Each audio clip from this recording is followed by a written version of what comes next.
Hello, hello. We are live. Hello, everyone. Hope you are having a fabulous day. We are back with Reset with Raven. I am Raven M. Harris, speaker, author, and purposeful living coach. This channel is real conversations with people who have successfully navigated the reset. This is for anyone seeking to make a pivot, shift, change, and most importantly, a transformational reset in their life. If you are ready to reinvent yourself and have a career and life alignment, you are in the right place. Today, we are joined by Jackie. Jackie is the founder of Saffron Life, a company that supports people in their transformation using yoga and coaching. Jackie hails from the United Kingdom. Jackie has a passion in seeing the transformation of people on and off the mat. She helps her clients transition from the old comfortable into the new comfortable. Welcome, Jackie. Hi, thank you, Raven. Thank you so much for having me. So happy to have you today. So, Jackie, we will get started.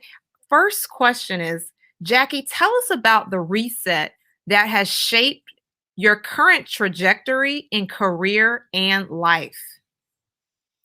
Okay, yeah, thank you very much. So there's actually two things that kind of had a change in my life. So one of them, I did an executive MBA, and that really, because I've been working in a family business for many years, kind of closed, shy. So when I did this executive MBA, it kind of really took me outside of my comfort zone, because I had to mix with different people. I had to get up and do presentations, and I really hate getting up and talking in front of talking to people. So that really was sort of like getting me in the direction of changing my life, I'd say. So that it started from there, and then unfortunately, it was an 18-month course, and by the end of it, just as I was just about to sort of finish the submission of my project, my sister passed away, and that really was I should say, kind of not really the end of my life, but it was pretty bad, very unexpected, but that really caused a shift in my life, and more to the positive. And this is where you can see sometimes something needs to happen, and I don't say it has to be death, but something happens in your life that triggers you, that sort of makes you wake up and think, what am I doing with myself? There is more to life, and you need to focus on what is your passion. Um, so even though I'd been sort of doing all these things, yoga and coaching beforehand, I hadn't really taken it seriously. And I think when that happened, I thought, I need to do this now. Life is not a it's not a rehearsal. It is this is it, right? So you need to get on with it because you can't get that time back. So that literally was the start of my journey. Thank you so much for sharing that with us. And I think one of the parallels to your story that I can relate to is previously I worked in healthcare and I saw so many people pass away unexpectedly or have the colloquial term is freak accidents. And it put a lot of perspective for me that life can change in an instant. And it's almost like how grief and sudden upset can really open your eyes. You talked about you having a sibling to pass away unexpectedly. What would you say that from that experience you were able to take away from that about living full and making decisions and living with that expectancy that you know what anything can happen? How did that shape the way you moved differently or your career path? Yeah. For one thing, I take action. So a lot of times we sit and procrastinate and think, oh, no, I'll do it tomorrow, or maybe I'll look at it next week. And when that sort of happened, I soon realized that, as I said before, life is not a rehearsal. This is it. And if you've got an opportunity, and so many opportunities come by us, but we're waiting for, I don't know what we're waiting for, um, but that is it. And so it's up to you whether you take, you take that opportunity, or you let it pass by. And if you let it pass by, it might never come back again. Um, and then I just thought, you know, I say my sister passed away unexpectedly. She suffered from mental health, and but it's something that you kind of think it will work itself out. And that just pushed me more in terms of, well, I wasn't able to sort of help her, but there's so many other people that I can help. And that, I suppose, just gave me, I feel like I'm helping them through her. Um, so, because sometimes when somebody's so close to you, you can't see it. But when they're a bit further away, so now I see it. When I look back on our time, and even looking at our pictures, I now see the sadness that was in her eyes that I never saw before. And it just made me a lot more sensitive, that even when I'm talking to people and somebody comes to me, say, I don't know, they want to change their jobs, I see beyond that. It's not just about that, there's something else going on behind. And somehow I'm able to see it. And I think through what I've gone through, it's just made me a lot more aware that, this is it, and look at where we are at the moment, with COVID. Who would have thought a year later, suddenly we, our freedom has been taken away from us. I mean, we're in lockdown at the moment. It's proper full lockdown. This is the third time we've been in it. So if you're sitting there waiting for, nobody expected this to happen. So life, this is, if nothing has taught us anything, is that, we think we have control, but we don't have control. And just like that, life can change. And you're thinking, well, what if I had done, if I, what if I had done this, or I should have done that? And that's when you just think, if I've got something in my mind, I go for it. I don't do it tomorrow. I don't do it later. I do it now. So that's the one thing that I've changed, is that I don't wait for anybody. I don't seek validation from anybody, because I used to go and talk to people and say, well, what do you think? And what do you think? And then before you know it, they've somehow talked you out of something that you were so passionate about. But the truth is, Outside noise, right? exactly, exactly. But they don't know your passion, really. They don't know what you feel. So you don't need validation from anybody. If it feels good, just go for it. And if it doesn't turn out, if it doesn't work out, it doesn't work out, but at least you would have tried it.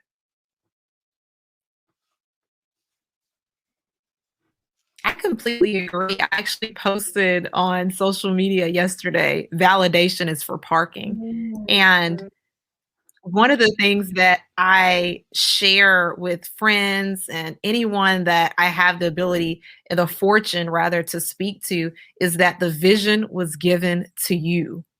And looking for validation and or approval outside of you, you'll always be confused because yeah, everybody has an opinion of exactly. this.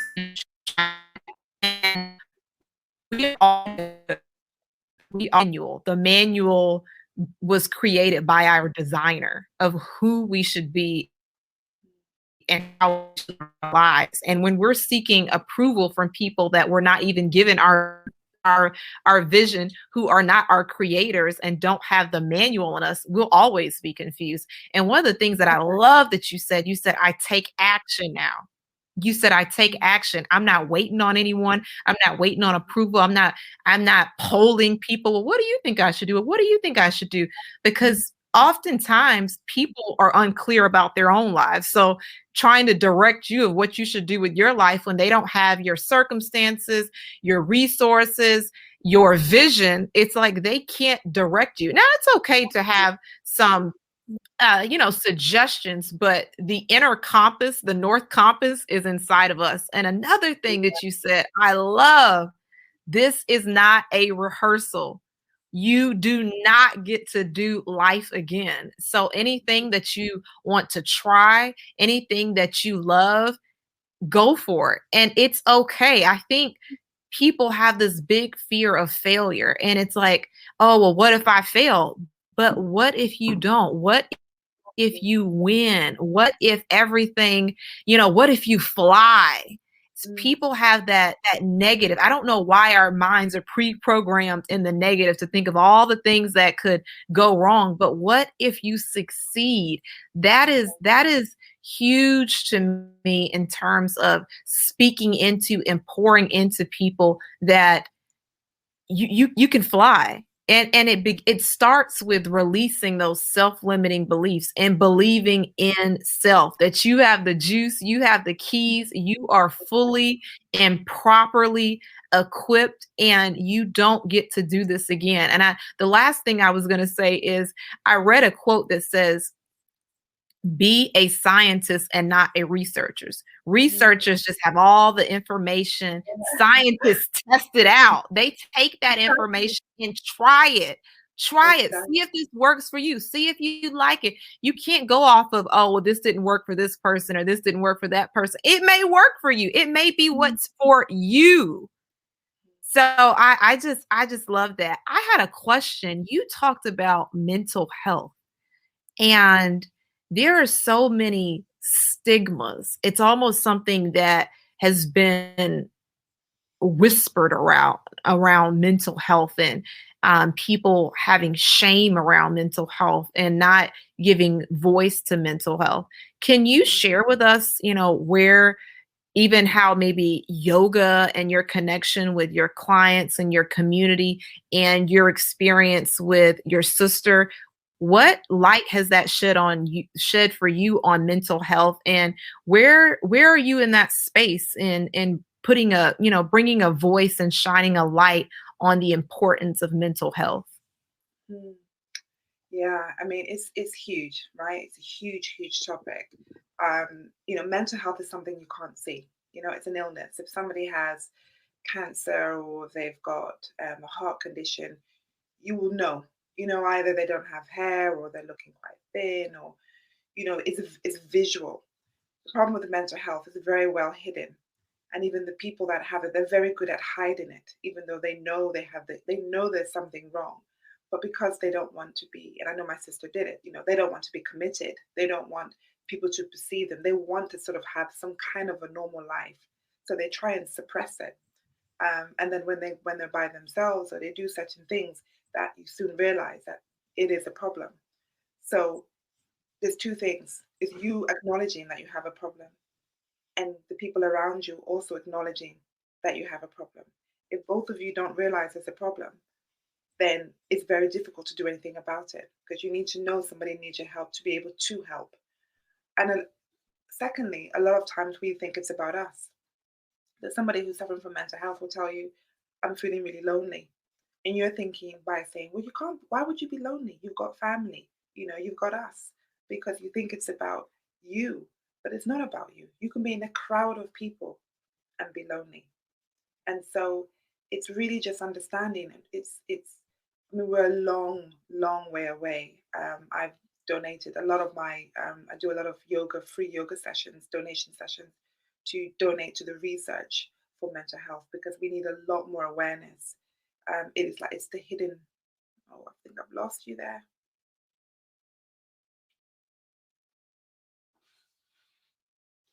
All right, can you hear me, Raven?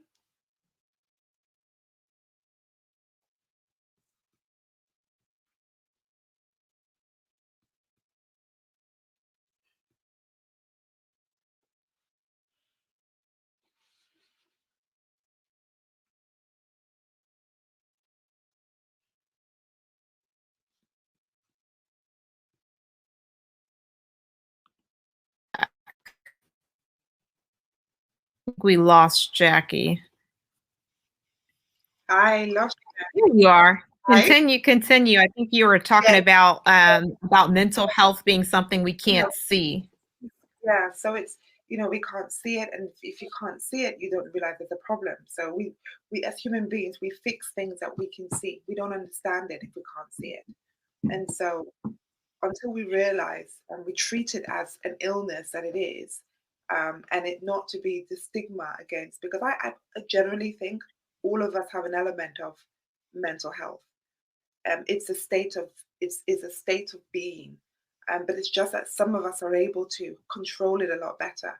Some of us are able to look to the mechanisms, for example, yoga being one of those things, coaching, mentoring, seeking support when you're feeling low, or listening to music, or these are the things. There's a reason why we do these things, right? It's not like, oh, I just feel like listening to music.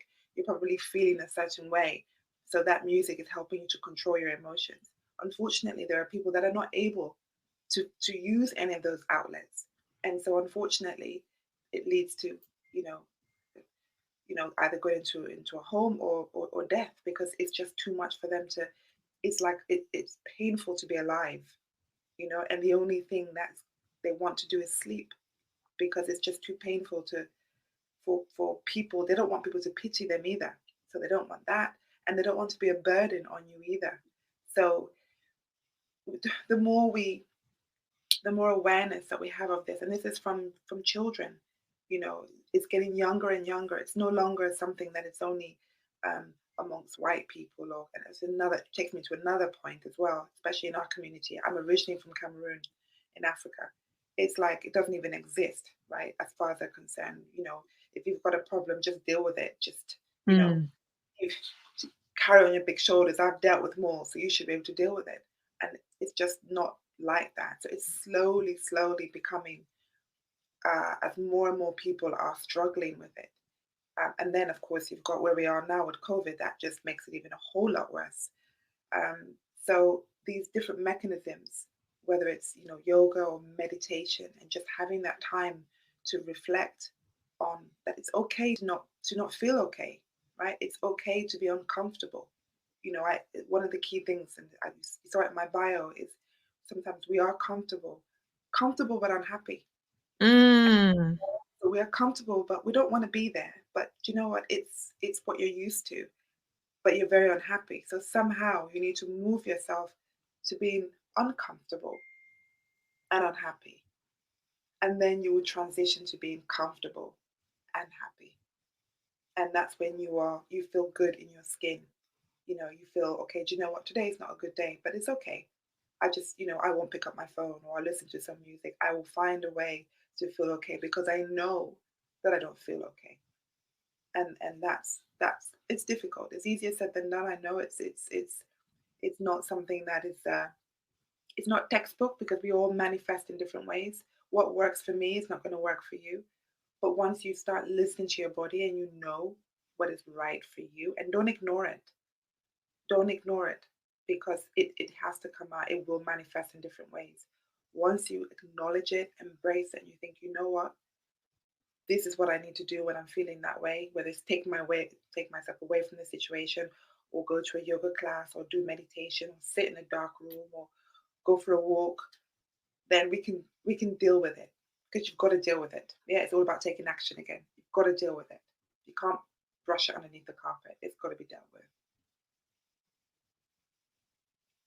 Thank you so much for shedding a light and awareness to that. And I think that's huge in terms of recognizing that it's something that millions of people, and even as you said, we all have to work on and continue to grow in our mental health. And when people actually recognize, hey, I don't feel okay, or I feel uncomfortable, or I'm around a bunch of people that feel lonely, or I have very um, self-defeating thoughts, and it's okay to seek assistance. It's okay to name it. And I think, like you said, in our community, we've put um, stigmas and negative stereotypes on it. And I think it's so huge right now, again, with so much isolation, with so much you can't go here, you can't go that, and also too just seeing on the news death, so much death. It can be very heavy on the spirit, on the mind. It makes you think about your own mortality and your own life existence. And I think for me, as someone who was formerly in healthcare, it made being in an environment where there was so much death as well as unexpected death, it made me think about my life purpose and what am I doing with my life. And as you said, am I taking action on Mm. the life that I want to live, the life that I want to lead? Because it's not a rehearsal. You don't get to do this again. So thank you so much for shedding light on that. And I'm hoping that just from what you just shared, anyone that's watching or thinks this can be helpful to a friend will share this with someone that definitely um, it's okay. It's okay to not feel okay, and it's okay to seek assistance and have conversations with people about how you're feeling because so many people right now are dealing with that anxiety, are dealing with that depression, are dealing with stress because there's so many resets in their life, whether it be career, losing their jobs, losing family members, seeing just constant negativity on the news, and they need some type of outlet and or professional conversations to help assist them through that and to know that you're not by yourself Mm, and don't feel any type of shame and to actually speak on it. I think I've had a couple of friends actually in the past few weeks on Facebook share some of their blogs where they talked about their anxiety, their frustrations, their stress, and it was so refreshing to see other people in the comments say, "Hey, I'm experiencing this too," or "I had to go to therapy," or "I chose to go to a counselor, and I feel so much better. It's great. I'm working on it." And also too recognizing that working on your mind and your mental health, just like you have to brush your teeth and shower daily, this is yes. a daily practice as well. I wanted to transition a little bit because we talked about the mind and body. Could you share with us more about your yoga work? And I've always wanted to get into yoga, but I've never felt that I was flexible enough or patient enough for yoga. I was like, my mind doesn't stop or it's always racing. So could you share with us more about your yoga practice, the different types of yoga, what we can do if we're interested in like starting yoga or how to like yoga for beginners? Absolutely. So it's interesting you should say that because most of my clients, when they start with yoga, that's the first thing they say is, I'm not flexible enough. And it's really not about being flexible. It really isn't. Um, we were all flexible when we were babies. The truth is, everybody, you see a baby on their back with their legs up, we call it happy baby pose. That is how we all were. But because we don't, our lifestyle changes and we spend a lot of time sitting down and even some of the fitness classes that we do, like jogging and um, high intensity workouts, they sort of reduce your flexibility. So yoga, which is, there's so many different types of yoga that you can do. But you just literally need to have an open mind. And we're all very different. All our yoga teachers teach, there's so many different forms. And a lot of us have throughout the years because we've carried out different forms of exercise. So somebody like me, I've done Pilates, I've done Tai Chi, and I've done a little bit of weight training, so a bit of body balance. So I incorporate all of that into my yoga practice so that it is suitable from beginners to intermediate. And so I always say to people when people come to the class and they say, "Oh, I'm not flexible enough," and I said, "Look, the problem is usually when you go to a class, and I did it myself when I first started. If you look around and you see everybody else and think,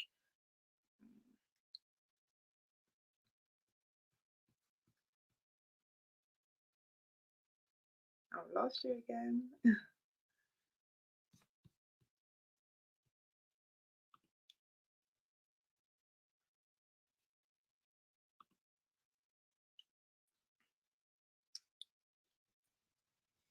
We're back again.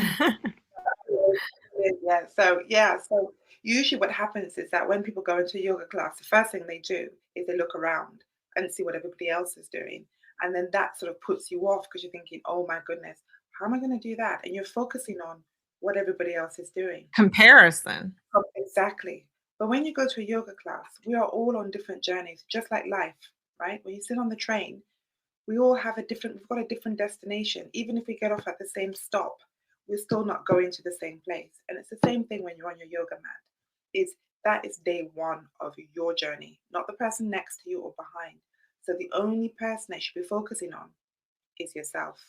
And once you focus on yourself and you focus on the teacher and what they're saying, and forget about how far somebody can take their leg up or how far they can bend themselves back, that's not your business because that's not your journey. So once you keep that in mind and you focus on yourself, you'll be amazed how far you go with your practice. Second thing is about consistency. If you only do yoga once a month, like with anything, the more you do it, the better you get at it, right? So if you only do it once a month or once every 2 months, there is no way you're going to get the improvement, but it's going to take you a lot longer to get there. So you really do, it's a practice. It's not something that you kind of think, oh, I'll do it today, and then maybe I'll do a little bit, in a few weeks' time. If you really want to get the benefits, and it's not just the physical benefits. If you remember, I said when you're on that mat, it's the one time that you're focusing on yourself. We don't have a lot of times in life that we focus on ourselves. From the minute you wake up, you're interacting with whether your partner or your children or the TV or your phone. There's some kind of interaction with other people. But with yoga, you're on your mat. And it really is that 1 hour or an hour and a half where you can focus on you. And that time is so precious because, like I say, we don't have a lot of time to do that. And so, if you focus on yourself, not only are you feeding your body as in physical health, you're also feeding your spirit, you're feeding your mind because all you're thinking about is you. And we don't do enough of that. And when you do that, yoga's about union. So it's a whole lot more than, as I said, it's the flexibility is great, the being able to do some of those poses is great, but it's not all about that. It's having that confidence that, you know what, I've actually been able to do this. It's having that I can sit still. In some of the positions, all you're doing is sitting there and breathing. And just that breath alone can bring you so much relief. So when you think about that, it's just amazing. The day after my sister passed away, I went to a yoga class, and people were thinking, "Why would you do that?" But it was the one time that like I say, that's my safe spot. We all have different safe spots. With some people, it's drinking. With some people, it's eating. Some people, it's even running or jogging or sitting in a room. But for me, it's on my yoga mat. And so I cried throughout the whole session, and I just said to the teacher, just ignore me. I'll do it quietly. I won't disturb anybody. But you might see some tears rolling down my eyes, but don't worry about it. I need to do this because this is my way of relieving the pressure, the stress, the grief, everything that was going on. So I think it's one of those things that when you've got your why, and we all have our different whys for things. Some people it is to improve their flexibility. Some people it's to be able to do a headstand or a handstand or to improve your breath. But there's just numerous of benefits. But whatever the benefits are, it has to be your benefit. It's not because, oh, my friend is doing it. So I'm thinking if she's good for her, it's going to be good for me. Not necessarily. It's got to be good for you. Jackie, you are a breath of fresh air. Oh, Ever since I've heard your voice, I've just felt like you are such a kindred spirit, and thank you so much for sharing with us today your journey and your transformation and how you help others transform. Before I ask the last question, how can we find you? How can we find yeah. you online? Okay. Yeah. So I'm on Instagram. And I'm guessing you probably put the handles on there, but I'm on Instagram, and it's called. I'm in the middle of merging my pages, but for now you can find it. It's called Jackie's underscore yoga. Um, I'm also on Pinterest. I don't know if anybody uses Pinterest out there, and I'm there with my name, Jackie NGU. I'm also on Facebook. Um, there I'm on Saffron 833. Now, in case people are wondering where Saffron come from, so everything I do is kind of related to my sister because it's because of her that I started this. So Saffron was actually she had a business before she died, and she actually called it Saffron. So I just used that name, and that's why the business is called Saffron, and everything I do is related to Saffron. So yeah, so Facebook, Instagram, I have a website as well, which is www.saffron24, 24 hours a day I'm available, .co.uk. Those are the best places. And then just send me a message on any of those platforms. You can DM me. I respond to all my messages. And I just, even if you've got a question or if not sure about what form of yoga you want to do, or coaching, or just want to chat, something that I've said you relate to, or maybe somebody in your family has passed away, or something struggling with mental health. I'm more than happy to support. Thank you. And our last question: what's the greatest lesson you've learned from your reset? Hmm. um, Greatest lesson, I suppose, and I've probably said a few of these words anyway, is life is a journey. Um, it's okay to fail, because the only way we learn is by failure. If everything is perfect, you will never learn anything. And guess what? You won't go anywhere either. So you do need to have that element of failure, because when you get that failure, guess what? You won't make that same mistake again. And even if you do, you will still learn something from that and carry on learning. So life is a journey of learning. You will never stop learning. The only time I'll stop learning is when I'm not breathing anymore. So it's if you've got a passion or something that you're thinking of doing, don't seek validation from anybody. Yes, you might seek some from advice, but don't let that stop you. You need to go for it, take the chances, be consistent, and take action, because who knows what's going to happen tomorrow. I So, love it. I love it. Thank you so much. This was wonderful. I learned so much that I can apply to my life and share with my friends, my family. Thank you so much. I'm very appreciative. So gracious. you're welcome. Everyone, Jackie just dropped so many gems and so many nuggets. Take action. Don't wait. Don't seek validation. Don't seek approval. Life is not a rehearsal. You only get one. YOLO. And your journey is your journey. The only person you should be focusing on is you. You don't have a lot of time, so focus on yourself. Again, I am Raven M. Harris, and if you are ready for a reset, connect with me. Let's start the conversation about how you can live purposefully and intentionally. And if you're looking for a reset, let's have a conversation about how you can experience the renewal, the rebirth, and the reset of you. My only ask is that if you found this helpful, to share it with someone. Like the channel, subscribe, and tell me what reset you're working towards. A reset is always available to you. Have a good one.